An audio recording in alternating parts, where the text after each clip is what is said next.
Hello everyone, I'm Twomey-Mulvey and welcome to Seanache. Seanache is an Irish word meaning storyteller, and that's what I am. And what I want to do is show you, through telling stories, exactly how important storytelling can be. The first story is an example of an important bond between two people and was my cousin and my favorite growing up. Once, a long time ago, and deep in a forest that was not as far away as you might think, there lived a woman with her 2 daughters. Now this woman had lost her husband, but she was very happy because she still had her daughters, and she had planted 2 rose bushes outside of her cottage in their honor, one white and the other red. Now, the eldest of the daughters, Snow White, was a very quiet and very serene girl. She liked to stay indoors and do the housework and the cleaning and the cooking. However, the younger one, Rose Red, was wild, untamed, and ran all over the place, as evidenced by her tan skin and wild hair. But sometimes the 2 girls would venture out together because, well, they were very close, and Snow White liked to bake pies and eat berries most of the time. And so they would go and gather the berries, and Snow White was never afraid when Rose Red was with her. So they would go together. One day, as they were walking along on a trip to gather some berries, they saw a little man over by one of the brooks. He was hopping up and down, very agitatedly. At first they couldn't imagine why he would be doing such a thing, but as they got closer, they saw that his long white beard had been tangled in his fishing line, and a fish was on the other end of the line and trying to pull him into the water. "Oh dear," said Snow White. "We should help him. Rose Red, can you hand me my patchwork scissors?" Snow White always carried her patchwork scissors everywhere, because you never knew when you were going to need them.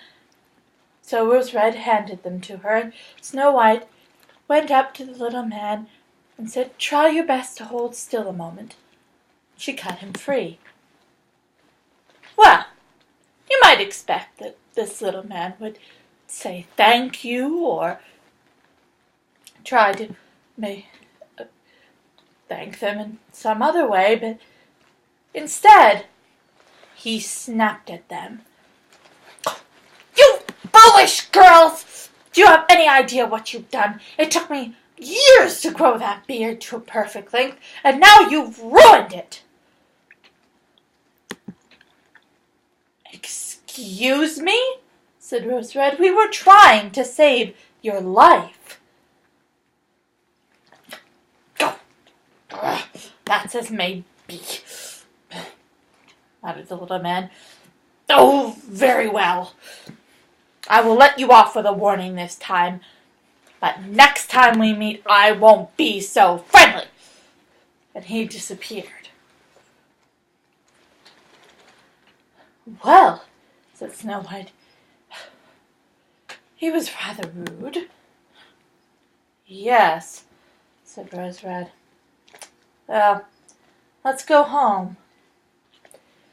And they did. And they didn't have to go out for berries again for a while after that. But the next time they did go out, Rose Red had done some more exploring, and she said, "I know the perfect spot, but it's a little ways away. We have to go over a meadow to get to this particular forest." And so away they went.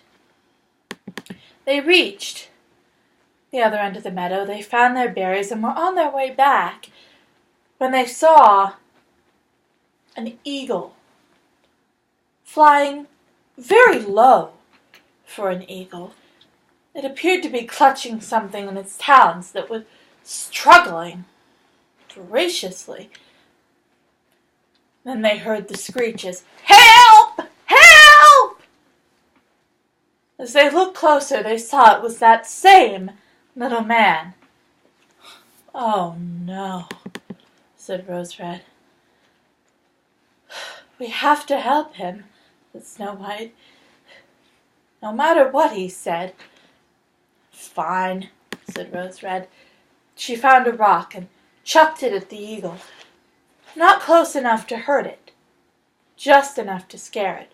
Rose Red was a very good stone thrower. And the eagle dropped the little man as well as it could. His beard was caught in its talons. And as it dropped him, Snow White caught him and cut away the beard. And the eagle flew off. "I'm sorry, friend," called Rose Red after it. "But you wouldn't have wanted that for your nest anyhow." The eagle disappeared. Well, the little man picked himself up and was even angrier than before. "Oh, you two," he said. "Oh, I will have to teach you a lesson." And he was about to say something else when Rose Red lifted another rock. "No, you won't," she said. "Go away. We saved your life, but that's all. Get out of our sight." The little man disappeared. Rose Red put down the rock. "Okay," she said. "Let's finish our journey home." They picked up everything and were on their way back when they heard a noise by that same brook. Turning, they saw the little man by a hollow log. There was a pile of treasures at his feet. He was running his fingers through them and cackling greedily. The girls crept closer.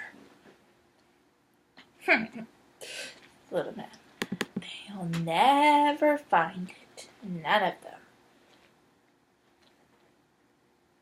Suddenly, Snow White stepped on a twig. The man turned. "I knew it," he said. "I knew you two were after my treasure. Running into you 3 times is no coincidence. Now you're in for it." He was about to cast a terrible spell on them, but he got so angry he poofed right into dust. The girls were shocked for a moment by that, but they were even more stunned when the treasure disappeared. "Oh," said Snow White. "Well, who do you suppose he was? And who did that treasure belong to?" "Doesn't matter now," said Rose Red. "We really should get home." And get home they did. Nothing more happened until the dead of winter. It was a terrible snowstorm, the worst in a long time, and the girls were reading by the fire with their mother when they heard a knock at the door. "Snow White, will you get that, please?" said their mother. "Yes, mother, of course," said Snow White, and she went and opened the door and nearly screamed. There, in the doorway, was a great black bear. "I beg your pardon," he said, "but it is so cold out here, even for a bear, that I was wondering if I could come in and lay by your fire for the night." Snow White looked at her mother and sisters. She saw the same agreement in their eyes, and then she said, "Yes, yes, of course, come in." The bear came in and curled up by the fire. They continued to read. There were many more winter evenings after that, for the snow stayed a good part of that month. But soon the spring came, and the bear had to go. He got up and turned to Snow White, and he said, for she had been very kind to him, and he said, "Thank you, all of you, for your hospitality, but I really must be going." He walked out the door, and Snow White ran after him. "Wait," she said, "will we ever see you again?" "Look for me when the ground is finished thawing," he said. "We will find each other again, I promise." And away he went. For days after, Snow White was very, very sad. She went about her normal chores, but she didn't sing as she had used to. And she didn't smile or laugh. Her mother and her sister grew very worried, till one day her mother said, "Rose Red, why don't you take Snow White on one of your walks? She used to love that. Perhaps it will cheer her up."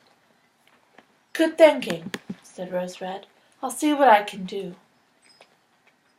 She walked out and found Snow White by the wood pile trying to gather some sticks. "Hey," she said, "we haven't gone for berries in a while, and a pie sounds very good. What do you think?" Snow White smiled. "All right." And they went on their walk, and they talked, and as they did, Snow White's smile returned, and she laughed. As they reached one of their accustomed clearings, a prince on a horse came toward them, and they stopped and curtsied. But the prince got off and walked up to them.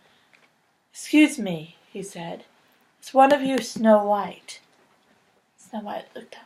"Yes," she said, "I am." The prince smiled. "I thought so." As Snow White looked carefully at him, she recognized him. "You," she said, "you were the bear." "Yes," said the prince, "that little man that the two of you found and defeated.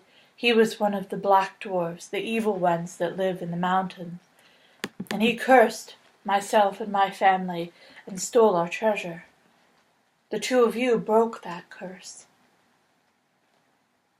And now, if you will allow me, I would very much like to ask if you would consider marrying me." "Yes," said Snow White, "yes, of course." The prince hugged her and turned to Rose Red. "Rose Red," he said, "I know how important you and your mother are to your sister. I would very much like it if you would move into the castle with us. Then I have a younger brother who you would get along well with, I think." Rose Red smiled. "I'm willing to give it a try," she said. "Thank you," said the prince. And they moved into the castle, and the mother and the sisters lived very happily. Rose Red ended up marrying the younger prince, and the mother had a very comfortable ground floor room, and still had her 2 rose bushes, one white and one red. That's the end of that story. And another important thing storytellers do is bring peace and help to the world. So if you can find a way to give some assistance to those who have been affected by some recent floodings in Massachusetts areas and in some areas in New York, that would be very much appreciated. Thank you. Goro Maagat.